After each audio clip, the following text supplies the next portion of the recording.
เบอร์ส่งค่ะไม่ส่งในวันที่15 เดือนปี2025นี่ครับเมื่อในกอข่าวเดี๋ยวข่าวในเมืองไต้ปัจจันอันตีเซวิงSPP เขาถึงฮอดนั้นมาเป้กินดูไหลเป้กินทางเถิมยิกจากบนเมืองเฮาแฮงในขณะเอาค่ะอันใดก็ที่เป็นวัดเสนนทุ่งปุงปางลงเจอในขณะอันใดก็เป็นไอเจ้าเซวิงหรือเจ้าซึกคือเด็กก็มูกันเนาะก้อยกะไอ้ในเป็นโกนในพื้นที่ปัดสันเนนในขณะเป็นโกนปัดในพื้นที่ปัดสันเนนเหี่ยวก็ไล่กว่าเฮ็ดซึกโคเขียวไล่กว่าเฮ็ดซึกโคเขียวเหี่ยวก็กำในซึกโคเขียวซ้ำว่ามันเป็นคนพื้นที่นี่แหละส่งมันมาอยู่ในพื้นที่ให้มาอุบกวนเมืองและให้มาโทนาตีปัดในกำในเผื่อว่ามันลงมาเย้าเนี่ยอำเจอเสื่องนั้นอันไผ่ตับซึกSPPเขาหมอบตำไว้ปันมันเจออาณาบ้วนแป่นนาตีมันหนาแห้งแหละก็เหลือทางเถิมก็เหลือย้อนขอนย้อนเงินอำไรก็มันตีตี้ยอบในขณะซื้อว่าไอซาลูยาวในขณะเป็นก้นสาตี้สเน้นนะครับอันนี้ก็อันที่ไซปีหือไซอันนี้มันมีหลายซื้อขณะอันนี้ก็เขาเอาอยู่มาตีเขาไต้รอดแล้วเขาเตรียมต่างไว้นะขนาดเนาะอันใดก็เขามาพัดพอก็จำกันข่าวไต้รอดแล้วในยืมได้หูปากเต็มค่ะก็เมื่อนั้นแหละอ่ำใจว่าจุ้มเตรียมต่างไผ่มันไผ่ไต้เฮ็ดหันสะอ่ำใจขนาดไผ่ไต้รอดแล้วในเพราะว่าอ่ำใจลองเตะลองมันแม่ไหนบ่มีพี่น้องคนเมืองเขาก็ตื่นเต็มหลัดมาค่ะนะอันใดก็กำข่าวเตมาพัดพอเนี่ยพี่น้องเขาก็ขนาดยาวก็ที่อันพี่น้องคนเมืองเฮาเขาแหละคนในมุกซุมโคเขียวอันเป็นแต่ก็เขาอยู่ไว้ในนั่นไหนเขาเลยทำกว่านั่นไหนกำเขาที่มาพัดคอหนีขนาดเป็นวัดขนาด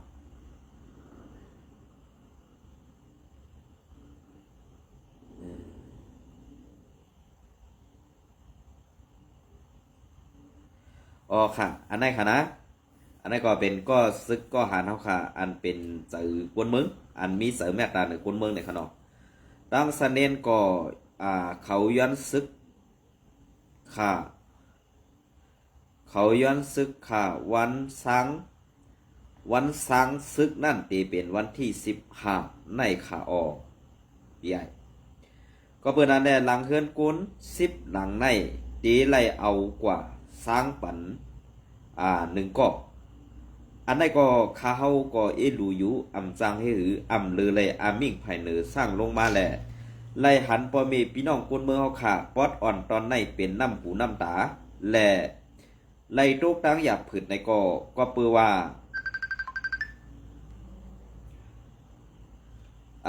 ก็เปื้อว่าอำลือเลยมิ่งภายเหนือสิข้าเฮาก็เดี๋ยวก็อำเป้ไหลก้นดังนำแหละอำจังให้หือกวยกาอันข้าเฮาเลยส่งข่าวปันในอย่าเป๊เอาซื้อข้าเฮาออกปันละก็เพื่อนนั่นแหละลองคุกไข่ลงเสื้อในเป็นปะเนือสั่งลงมาแหละอ่ำจังเฮหือค่ะมังก็ในข้าเฮาเลยหันเขามัดสีเอากว่าในกว่าคังไว้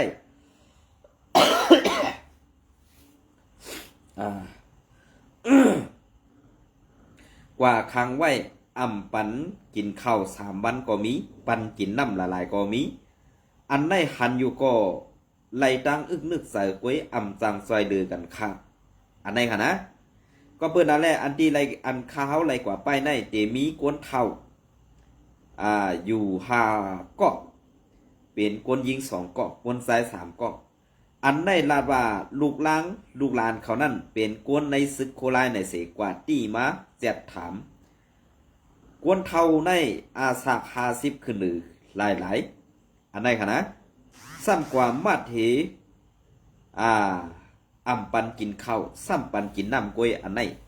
มันดีเสียบเสือเต้ๆเขาผู้ยาวกวนหลงเฮาคาอันอยู่ภายเหนือนั่นเจอไตฮืออันตีมาจี้สั่งลงตีเฮาคาเต้เป็นไตค่ะเนาะอันตี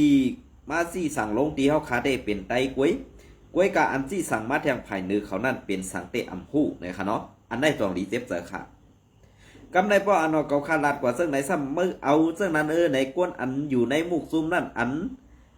หันดีซ้อมผูมึกไม้นั่นในเขาได้ถามว่า บ่อ่ำใจลองเต้เมื่ออย่ามาลัดอันว่านั้นพี่น้องเขาขึ้นกว่าทัดสางด้วยค่ะนะขึ้นกว่าทัดสางด้วยค่ะลองในอันดีได้แหมตายกว่า8 ปีในมันเป็นเสื่องหือในพี่น้องเขาขึ้นว่วนด้วยดีๆค่ะเนาะวุ่นว่วนด้วยดีๆค่ะก็เบิ่นอันนี้อันที่ข้าวออกมาลัดในอ่ำจะว่าข้าวไข่สิข้าวไข่นี้ข้าวไข่ป้องไข่หลามเจอกวยการลองมือเจอในถูกดีเฮ็ดดอกก้นมืออยู่5วนเท่าอ่ำมีดังพิษสันไล่มัดเสเอากว่าครั้งวดเข้าวดน้ำนั่นถูกดีมีอยู่ค่า5เนี่ยอันนี้ก็ค่าขึ้นใครถามตัวสังว่าเปิงเปลี่ยนเต้มีเต้นั่นเหมือนเจ้าหนังเมืองไตปัสสานเหมือนเจ้าหนังทุ่งปัสเนนในอันตีซึกโกเกียวและซุ่มรอแลแอดผีเขาอ่อนหูโทนาเสโทลงมานั่นเฮ็ดเมึกเป้กินรูไหลยำตายโกนมึงเหมือนวาเลนอันในกอบสังแลไตเฮาคาในอ่ำหมอพร้อมเสียงเป๊กปากกันซ้ำหันเฮ็ดตาลำหันเงินเผิกตาเหลือหันเงินซาหันเปิ้นขี่รถขี่กาก็ซ้ำใครเยิงเปิ้นก้วยการลองงือเซินนั่นเฮาซ้ำอ่ำหู้ลอกไล่เปลี่ยนแปลงตาตีเฮ็ดหมึกดอกกุนเมืองเฮานั่นในเฮาซ้ำอ่ำหมอวนขึ้นตีไหนลอกไล่ไปมากมีนั่นมันมีกูลองอ่ำสว่ามีอาณาในมือเย้าตีไล่เป้กินกุนเมืองก้วยเพราะว่ามีอาณาอยู่ในมือไหนลอกไล่กายไปมากมีนั่นมันมีกูดีกูดังก้วยกาอ่ำเจอลอกไล่ไปเมือกต่อกุนเมืองเสื่องไหนนี่ค่ะอันนี้ก็ข่าวไซวันติลาดปันอีกหนึ่งขนมก็เปิดนั่นแหละสั่งปีอันว่าได้มันเป็นมีกวนพูดสักตั้งนำเขากวนมีเพศมีภัยค่ะกวนก็ได้อำกาเกี่ยวข้องตั้งตับซึกอาเซียและอำกาเกี่ยวข้องกันตั้งตับซึกแอดพีเป็นกวนเมืองโยโย่เป็นกวนเมืองสื่อก้อยกาแอดพีในใครหาตั้งพิษมันเสื่อหือไอเหมือนเสื่อหนังไอยาวในขนมไอซาลูยาวในขนาดมือมันเป็นกวนเฮือนก็มันเป็นกวนข้านกวนเป็ดหลายนั่นน่ะเนาะเผื่อว่าอะไรกว่าอยู่ในมุกซุ่มแอดผีซ้ำเปิ้นออาปันมันมีอาหนาในมือเสียวก็มาเป้กินกวนหวานกวนเมืองปัดในเข้ายังเตวว่ากวนหลังเฮินกวนมีหมอกปากปลายใน1 ปากปลายในมือเดียวได้3 ปูนั่นตีกึดหมอกปู1ก้วยวานอันตีห้ามนั่นก็มีไว้แทงตั้งนำเลยค่ะอันนั้นก็ดีได้ป่องใส่กันเอาคายโยพอมีพี่น้องกวนเมืองค่ะเผยเฮ็ดดีเผยเฮ็ดให้เผยเฮ็ดซ่าอันว่านั้นรู้ได้ทัดด้วยดีในค่ะนะ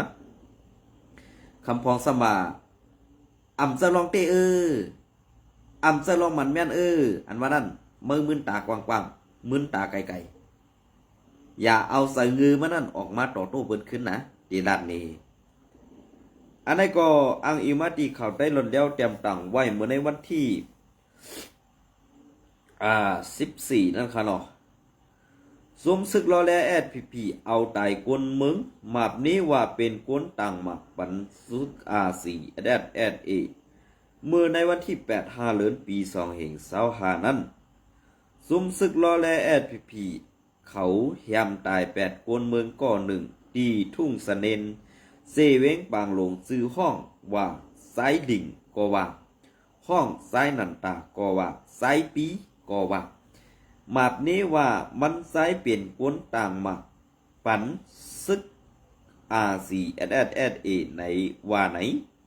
กวนเมืองพื้นที่ก็1 ลัดป่องข่าวนี้ว่ามือป้นมาไปขึงสั่งในซุ่มซึกโคเขียวแอดพีที่ยับเอาไซหลิงห้องไซนันตา ถือใจปีเนี่ยครับเนาะอันลูกอันเป็นลูกเมเท่าอิงอยู่วันนาจึนพ้องแสงเซเว้งปังลงนั่นเสกว่าลองตั้งมันเตไซหลิงในปากามันเสลูกตีปังหลงเตมือตั้งส่วนมันตีวันน้ำสิมนั่นเมื่อถึงตีกิ่วแรงหิมสันเนนนั่นมันเมื่อยาซึกโคเขียวเขาไปไว้แหล่ซึกโคเขียวแอดพีเขาเฮ่มันกึดเสบไปเฮ็ดสังตีมันใจก่อสั่งขึ้นหอกว่ามันป่วนกว่าซึกโคเขียวเขาซ้ำ ขึ้นซ้อมห้องมันให้กึดไหนแหล่มันใจตีอ่ำยินแหล่อ่ำไลกึดในคาโยกำนั่นซึกโคเขียวเขาสั่งสั่ง ให้กวนเขาอันไปภายหน้านั่นที่ยอบมันไซมาบนี้ว่ามันไซในต่างมากปันซึกโคไลในสีเขาตียับเอามันไซกว่าสูตีเศร้าซ้อในออเศร้าซ้อในมันอยู่ตีเราได้โกไปหู้ดีๆค่ะนะเศร้าซ้อในออเขาตีป้อทุบแจดถามมันยังคายโยสั่งไล่ตายกว่ามือในวันที่เก่า5 เดือนปี2525ในออลาดนี้นางไหนสืบลาดนี้เที่ยงว่าเงินอันมันปากว่า1 ปากแสนเปียนั่นก็เขาซิมเอา8 ก็อันวันโหตียอบมันใส่กว่าปันเศร้าซ้อนนั่นเป็นเจ้าเซเวงซื้อข้องว่าไซของในหรือนั่นซึกโคเขียวเขาไปซิมเอาปากาจากไถสนลำ1 2 ลำย้อนน้อมค่ะกาจากไถสนลำใหญ่2 ลำจากไถอ่อน1 ลำกาภูวี1 ลำแหล่เครื่องจากอีกโคเฮิรนโคเยแทงหลายล่องกึ่งกาขัน2 เหงแสนไปนั่นรู้กวนอันเป็นไส้ลิงในยามหาบกันในดับซึกซึ่งไต้RCSSเป็นซึก5 ปีเสกึดลือเหมาะปอมาอยู่เฮิรนจำ3 ปีเย้าค่ะในเย้าไส้ลิงในกำพองห้องไส้นันตามังซื้อห้องมันไส้ปีในเสลองซึกโคเขียวพีตี้ยอบกว่าในไล่หู้ว่าซื้อเป็นปอเมปีน้องมันไซขึ้นกว่าถามหาเงินเสตาภายซึกรอแลพีเขาซ้ำบ่าไล่เอาตายเย้าในค่าในข้อเหลียวกวยในอยู่เย้าไตหลอนเดวมันเปลี่ยนคือไงอันในลองเต้หือลองอ่ำเต้ในพี่น้องเขากวนเมืองในพื้นที่ตื่นหู้ดีค่ะก็เพื่อเจ้านั่นแหละอันตีเปิ้นเฮ็ดซึกยามเฮ็ดซึกเก่ามาเส้นนั่นเหซ้ำกว่ามาดปอดทูบเปิ้นถึงปอดไล่เสียงสายใจกว่านั้นเนี่ยพีใน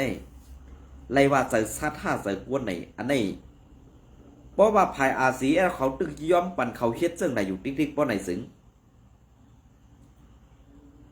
ปอดตึกย้อมปั่นเขาเฮ็ดต่อกวนเมืองเฮาคาเจ้งไหนอยู่ติ๊กๆในสึงเกาคาหันถึงว่าตั้งนาในกวนเมืองตีอันสุยามถึงแลอันเป็นก้นซึกสุนั้นตื้นเต็มใครเฮ็ดซึกRCSSตื้นใครเข้าหับทำกันในRCSSค่ะก็เปิ้นนั่นแหละในวันมื้อนี้น้ำยอกต้องเอาน้ำบ่วงอันเปิ้นว่านั่นค่ะน้ำจกต้องเอาน้ำหลัวแลเอาน้ำบ่วงอันว่านั่นค่ะในวันมื้อนี้ก็เลยเฮ็ดหมึกก็เลยเฮ็ดเรื่องเศร้าหือคุณกะเจ้าสู่เจ้าซุ้มแม่นปืนแลอันกว่าสอนเฮียนมานอกเมืองนั่นหมักกล้องปล่อยเข้าออกกวนงือกวนแจ๊กกวนเป็ดหลายเนี่ยมีวดมีตามค่ะตีไล่3 กว่าเมืองนิกปานก่อนเขาสังบาก็เหลือเป็นก็ฮัดเอาตายเป็นก็เอาตายได้ในกู้สู่กรรมนั่นเป็นกวนกู้สู่กรรมดีไล่เฮ็ดตั้งพิษสั่งก็เปิ้นนั่นแหละป้อเฮ็ดเจ้านั้นป้อได้สึงเจ้านั่นเจ้าในเจ้าอาหนาเมึกเฮ็ดเมึกต่อกวนเมืองยามเป็นกวนในRCSSนั้นลูกล่างกลางเต้าเปิ้นกว่าเฮ็ดซึกRCSSมือเดียวอยู่ในRCSSก็เขาตึกตี้ยอบเอาปอเมพี่น้องซื้อคือเปิ้นกว่าอยู่นั่นนี่ข้าเฮาวนว่าลองตั้งซื้อในนี่ดีได้วนกว้างๆดีได้วนไกลๆRCSS มีจุ่มหมื่นมีจุ่มแม่นปืนเหมือนเสื้อหนังในจุ่มโคเขียวค่าอันไหนดีได้เก็บยาวค่ะดีได้ปล่อยไว้ยาวค่ะเก็บแปดค่ะนะปลา1 ตัวในเฮามีปลาอยู่ซ่านึงเนี่ยอันตีเฮ็ดให้เปิ้นเอาทั้งหมดนั้นมีอยู่ตัวเดียวเนี่ยเฮาดีแล้วออก8แล้วค่ะนะในวันมื้อนี้อันเขาคาได้เป็นคนเมืองเลยค่ะเขาคาได้มีอาณาสังในตับซึกก้อยการในวันมื้อนี้อันออกมาเที่ยงก็มีทั้งนำคำพ้องหมอทัดข่าวหมอถ่อมข่าวสังสีซะไหนตาตีเฮ็ดให้เฮาคาซื้อในกว่าเสือให้ป้ายสีจุ่มRCSSก็มีทั้งนำก้อยกาจ้าเขาซื้อในฮัดเปียหน้าฮัดเปียตาและอันตีว่าRCSSเฮ็ดพิจารณาจังไหนเย่าถามตีมัน ถามวันที่มันตอบไรซาในตีมาเฮ็ดให้เกาขาไซวันยองมาเฮกว่าลาซึกโคไลเป็นไรค่ะก็เปิ้นนั่นแหละเกาขาผักถึงอีกหนึ่งตีเฮ็ดสังไหนก็ให้มันให้มันเต็ดๆโตๆอีกหนึ่งค่ะนะเพราะเกาขาถามกว่าตอบไรเนี่ยอย่าไปลาดค่ะความในนะอันนี้ค่ะเขาเป็นคนซื้อลาดซื้อตอบซื้อค่ะในวันมื้อนี้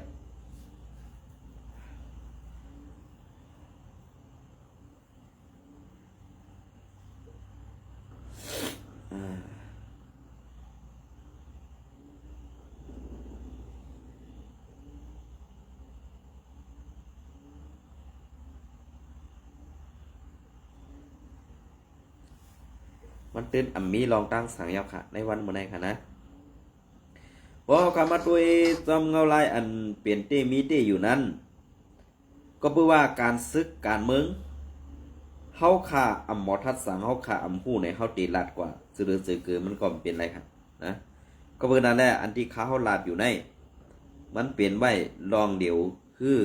จะลองเดียวในขึ้นกว่าทัดกันด้วยค่ะนะก้อยกาพวกเขากว่าถามด้วยติ๊ๆในตอบเขาให้ไรกันนั่นก้อยค่ะ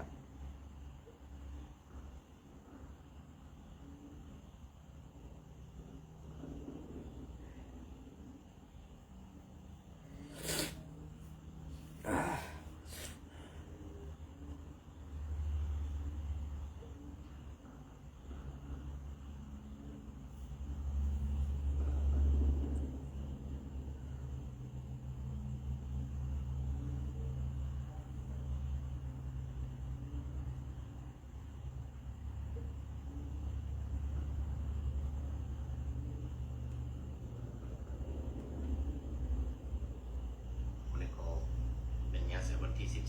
13เดือนตุลาคมเองเศร้าหาขนม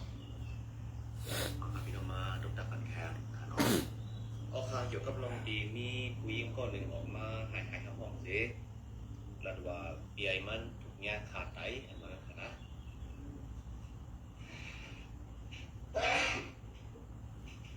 เพราะว่าเบียมันแง่ขาดไตมาแล้วเขาได้ให้บันดันถือว่า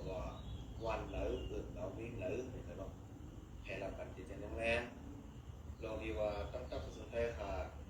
ว่าแหมไตเปียให้มันน้ำมันหลับแหมว่าดีเลยเพราะมีคู่ชัวร์อยู่พี่น้องคนรุ่นใต้ออกกันไปเชิงมานั่นนะเขาบอกถ้าใครพูดว่าพี่นั่งก็น่าสื่อสารอยู่กันlỡอยู่วันlỡสันติเป็นคนดีlỡแต่เปียมันดีถึงเงี้ยแหมไตนั่นตีกันlỡแต่คนในตับสู้มันlỡ còn hẻm tái sựคนhẻm táiเป็นเผาให้ตักมันจะยังแรงตลอดอันนี้เนี่ยถึงรับก่อนลอยมีดีกว่าดีมากแล้วเราปีไอขนาดถูกแหมตายจะนั่นจึงไหนวะยังก็สับดัดก็เป็นวันเลยดีเลยก็สับดัดบ้างจะได้เนี่ยถึง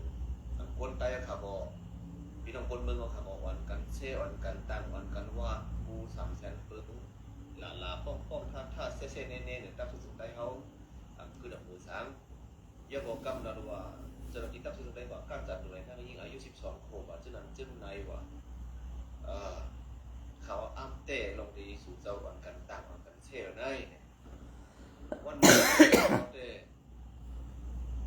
ให้เราซื่อว่าอีหลูตับซื่อได้ไอ้สิ่งที่เขาคุยขนาดอีหลูเด็กๆตั้งที่ขัดใจเห็นลองหรือขัดใจปกป้องบันเจ้าหน้าความเป็นไรขัดใจจุ่มมันตอนนั้นเสื้อคือเขาอยู่ในกลางเมืองเศรษฐกิจสูงผู้ดังพี่น้องคนเมืองกำพองกอปองใจหลาเซ่ๆป้องแน่สามารถตั้งสุดได้เสียงขาได้เหตุการณ์การเสื้อคือการเสื้อจัดแต่วันเมืองเต้นๆถึงลองสู้อยู่วันเก้านั้นมันบีบมากผู้ไปผู้ตั้งแต่ใครอยู่เนี่ยมาขอเจ้าตัวเดียวว่ากองกลางเสียเหตุอยู่ที่เดียวเอาง่ำเย็นเหตุการณ์ไปบางปีหลีพวกกันคือใจห่าตั้งที่เฮ็ดหลีก็คนมึงกับของก่อนอันนี้เช่ๆแน่ๆต่างๆที่ใส่วันขึ้นอย่าบ่เลยต่อสู้คู่เขตคู่ไผคู่ตั้งสองตั้งของตั้งจันตั้งทุกตั้งออกในต่อสู้คู่ไผคู่ตั้งอันนี้แน่ๆผมเป็นพี่น้องคนเมืองใต้ค่ะ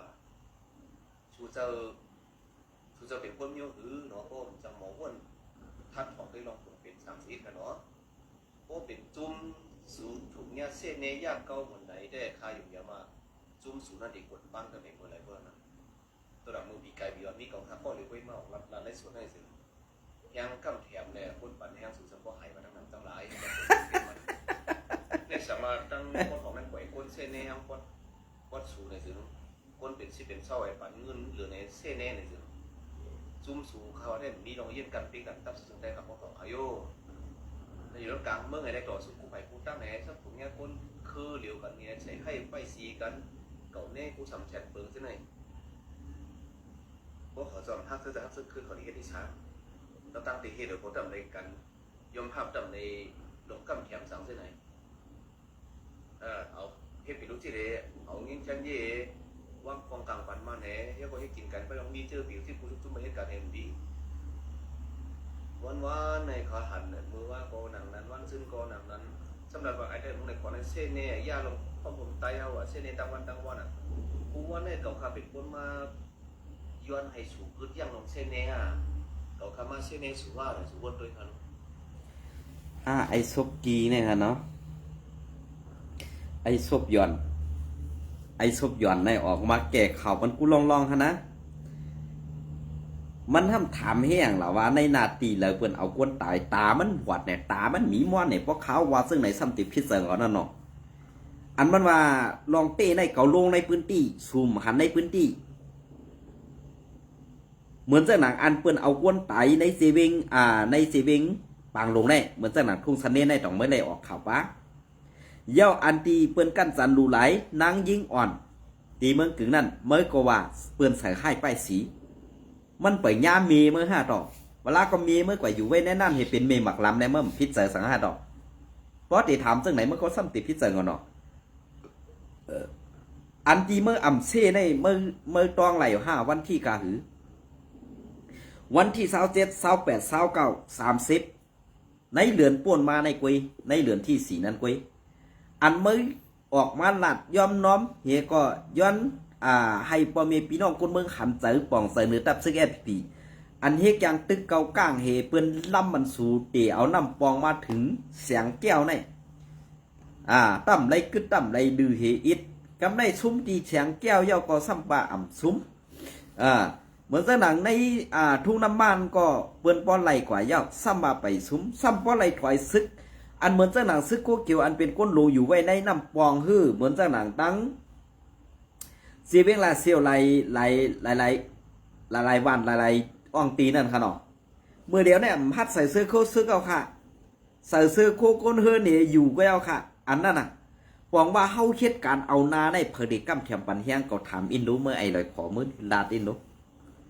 เย้าก็อันที่เปิ้นว่าที่นั่นที่ไหนเนี่ยเมื่อว่าเมื่อลงกว่าในพื้นที่นั้นตาเมื่อหมุนเข้าคูห้าอำนั้นตาเมื่อนั้นเอาไข่หำกว่าเหยียดใส่ไว้เตียนมอนตาเมื่อ5เนี่ยไข่ถามด้วยค่ะนะก็มาลองเส้นนี้ว่าอันว่าโอ้โหคนปันแห้งอาเซียในลดลงกว่าครึ่งนึงเมื่อปี2 ปีป่นมาเนี่ยเมื่อยองตู่เมื่อก็จะใส่คนปันแห้งอาเซียเมื่อปานเปิ้นเก็บซึกมันเก็บซึกอยู่เจ้านั้นเป็นเสื้อหือล่ะ2 ตาเมื่อมีมอน2 ตาเมื่อบอดกาเมื่อใครเห่ากาไม่เคยขวัญอันอำฮัดย่านาสีมาเป็นไผ่ข่าวFPPอยู่ในวันมื้อนี้เกาขากั้นเป็นก้นกำแถมปันแห้งแทงต่าง1 บาทตาตีขี้กลางปันบนเมืองใต้ปอดของเขาแหละนางหือซึกต่างเจ้าคือตีอำป่นเปลี่ยนมาไรนั่นไหนเปลี่ยนเสื้อหือค่ะ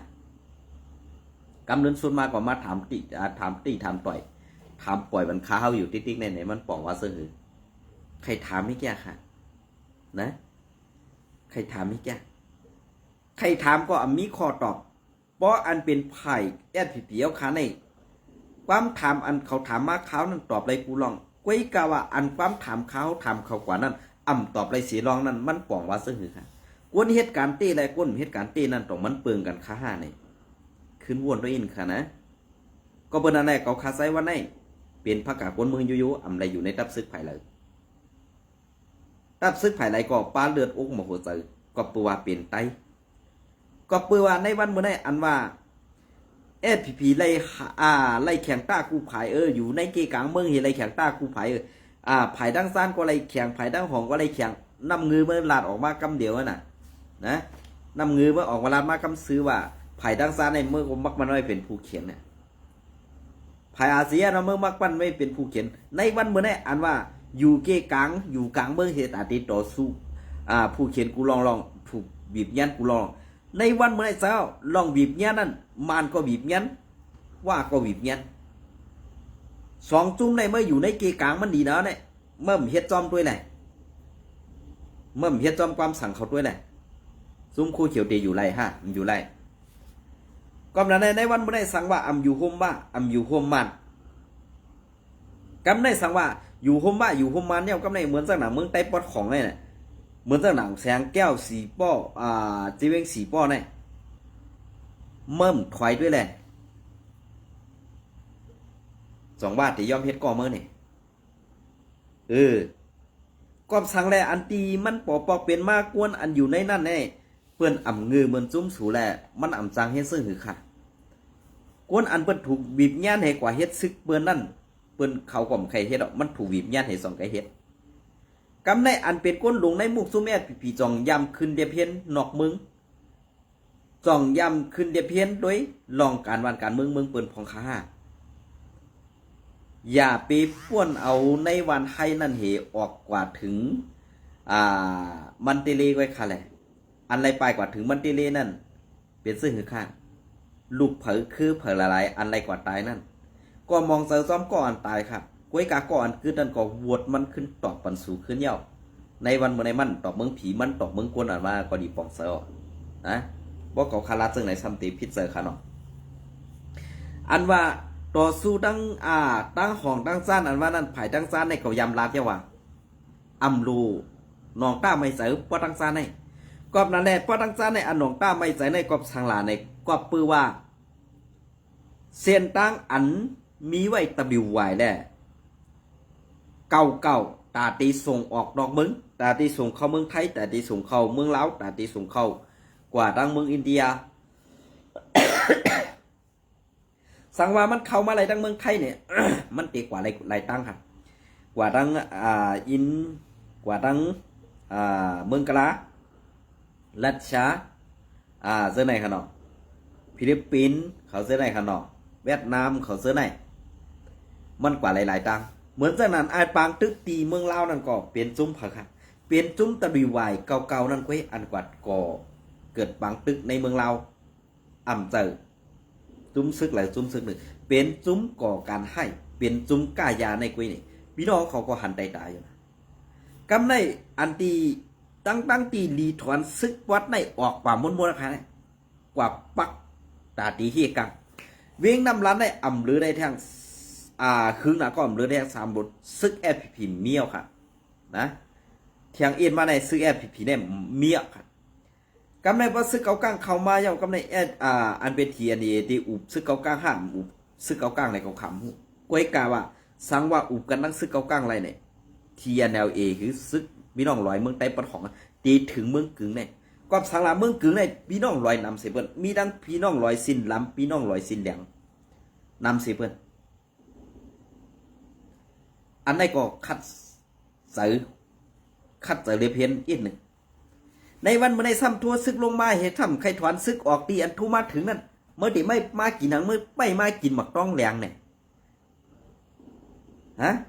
ไปกินหมักต้องแดงอันตีกวนเมืองใครสูอยู่นั่นเนี่ยในเมืองใต้ปอดของอันกวนเมืองไหลไม่ใครให้สูขึ้นมืดตึกปานนั้นเปิ้นใครอยู่ใต้เปิ้นเหมือนสนับซึกเกากางโทรเข้ามาเนี่ยหลอกลายไปหมักมีเปิ้นหันแจงแรงนะเหมือนเจ้าสูนั่นอยู่มากเข้าตั้งกาคือ60 ปีไปเนี่ยมีสังดีล่ะหรือสิเก็บก่อนย้อนกินข้าวคนเมืองมีสังกะโลกำไรตีไรใส่กัดสิซิมเคว่าไวไฟเคว่าซะไหนFPPไอเปิ้นให้ก้นหลงนึงก็ในตีไรเหรียญลูกน้องตะเป้เฮ็ดกินกว่าเสื้อไหนไว้ให้เนี่ยซ้ำมีผู้ขานปากเหมือนจังหนังไอ้ลอยคอนแทงในอันในขาวของใครพูดอย่างก็เนาะก็เบื่อขาวได้เป็นคนเมืองโยไปขาวได้เป็นคนเมืองโยไปก็เบื่อขาวเป็นคนเมืองโยแหละสั่งให้หรือลีได้ทัดสังลีได้ปันตั้งหันถึงกว่าเสื้อไหนก็ครับนะเพราะว่าลาดลองเต้เนี่ยเขาพิษเสือออก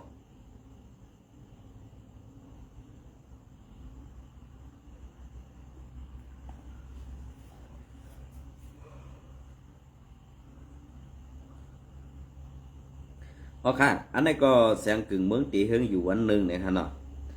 อันนี้ก็เตรียมตังไว้ค่ะนะเมื่อสุงค่าในวันที่14 เดือนปี2025ยามวัยวัน2 โมงจุมซึกว่า UWSA ค่าแฮมไตขึ้นลูกน้องตะปีเขาปอมตะปีเขาว่าเป็นกุนกะยอนอมค่ะเป็นกุนก็อันลักขายหมักกล้องปันซุ่มซึกร้อยเทียนเอาเอเขาว่าไหนอำเฮ็ดซึ่งเปิ้นก็ตื่นหู้เหมือนกันตั้งมึนตั้งปืนเหย้าตั้งปึกเหย้าปึงสั่งกันตั้งสู้ลมหลงเขาเหียมแปดลูกวันไตก็นั่นเหย้าปื้อตาตีแกดขีกวนเศร้าเก่าในง่ายเตคาเฮนังหือตั้งพิษตีถึงตูเขานั่นเฮ็ดแกงกวายยอบกวนมาป้อไตหนีปากหน้ากวนตั้งนำหนีเปิ้นคู่ตั้งวันตั้งเมืองเหย้าเนี่ยครับเนาะอันนี้ก็ปองว่าซึกว่า UWSA กวายยอบกวนเมืองมาเหกล่าวนี้ว่าเป็นซึก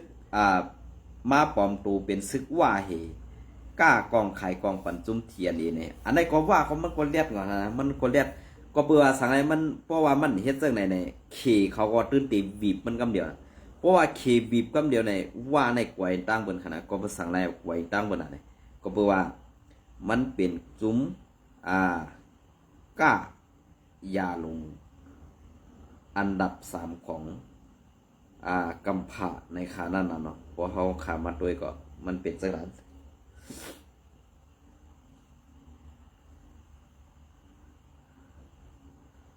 ค่ะอันนี้ก็ปอดห้องเฮาในปอตกเป็นเขกำลอยกำกว่าไตหน้าไตตาสูปอเฮ็ดสังไลสีอันสีเมียวในย้อนถามซื้อสู่เป็นก้นหนุ่มอันหู้หลิกหู้ไล่อันมีออกหมอว่นหมอหันซื้อในSPPนั่นพองรู้สูเจ็บเสอิด5หนอสูบ้วนว่าสูพิษเสอิด5สูบ้วนว่าเป็นปุนพรสูเสอิด5สูบ้วนว่าเฮาลูเคเสเอาขึ้นไฮไลท์ในเสอิด5สูบ้วนว่าโหนาสูไปตั้งพิษย้อนโฮมอ้อยดีเสอิด5สูบ้วนว่าอ้อยดีอันสูห้องอยู่นั่นเป็นผู้เขียนลงอันไข่หิมเอานาตีคู่เขียวเสอิด5ไอโหนาเท่าไอควายซื้อนั่นเต้หลอดถามเย้าในขณะอันนี้ก็ใครถามถึงซึกขานอนจันปะไตนั่นขณะเหมือนจังนั้นไอ้ควายเท่าหลงเจ้านั่นได้มันใครถามมานะครับก็เบื่อหันมาหึงนะเย้าตีตายก็ขอสัตว์ขอแปดเอาในคำเนาะ อ๋อค่ะอันนี้ก็มีพี่น้องเขาปันได้หันถึงมาค่ะเนาะอยู่ในวันในเวงซ้ำแก้งดีกั้นจันลูไหลลูกยิงอ่อนอายุ12 ปีแกว้ของอ่อนยิงปอสิกตั้งปังกีตู้โคยอมน้าหลอนวันที่5 เดือนในให้ห้องอยู่ก่อยอบเฮ็ดปอสิกปย้อนน้อมกันเนาะกว่าพึกกาตาปล่อยปังสอนดิกเข้าใหม่ในปอเมหันเสือกว่าตึงรัดตัวเจ้าหันใส่เมาให้เอาเรื่องตั้งพิษว่าในซ้ำปลายเต็กความนักว่าปิกเข่าอย่าลาดออกตีเลยเที่ยง ปอออกข่าวตีเอาอายีนักว่าในก่อนกอบอันอ่อนเปิ้นกั้นในเป็นว่าลอกอ่อนลูกอ่อนเฮ็ดแหล่กูว่านุงโคแอดพีเป็นป่าไต้กุ้มกำไอเสียงว่าเป็นป่าไต้กุ้มกำไอเสียงว่าตับปีเก่าคิงลาวย่างเก่าอันกวายหนือยงแสงปันป้ากาป้านั่นไอเสียงว่าดีกว่าซ้อมหันนาเขาอำแมนพี่แมนล้มให้เสียวไหวเจียวมวยเสียงบ่ลองคู่เขียวในค่ะเนาะอันนั้นก็มีพี่น้องเขาปันดังหันถึงมาเปลี่ยนเต้ฮื้ออำเป็นเต้ในพี่น้องเขาขึ้นทัดด้วยค่ะลองดีในเปิ้นตื้มลัดป้าขนาดลองดีเขาในอยู่มันยับมีใครอยู่เนาะอันนั้นค่ะนะอันนั้นก็เป็นด่วนใต้คาแทงอันตีกรุงเทพนั่นค่ะเนาะอันนั้นก็ข่าวไทยรัฐของไทยเขาออกไว้ค่ะเนาะโลบแล้วยอบไล่เย้าหนุ่มไต้โลบแล้วหนุ่มไทยใหญ่มือฆ่า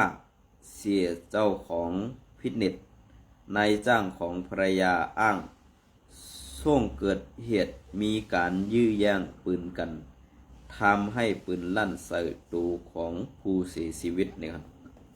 อันนี้ก็ยอบและเย้านะครับว่านอนหนุ่มไต้อันเอาเจ้านายตายนั่นในขณะอันเอาเจ้านายของเมมันตายนั่นยอบและเย้ามันลาดว่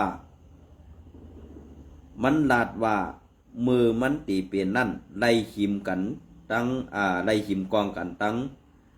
ปอเลี้ยงเมมันแหละเฮ็ดให้ปืนนั่นลั่นดุดใส่ปอเลี้ยงเมมันถึงตีปอไหลตายในขณะอันนี้ก็ช่วงสร้างในก็ข่าวด่วนใต้ค่ะในอันปอดีเต้ๆค่ะเนาะอันนี้ก็ดีเลยพังกันไว้เต้ๆค่ะยินจมในใหม่สูงกูก็ค่ะเนาะ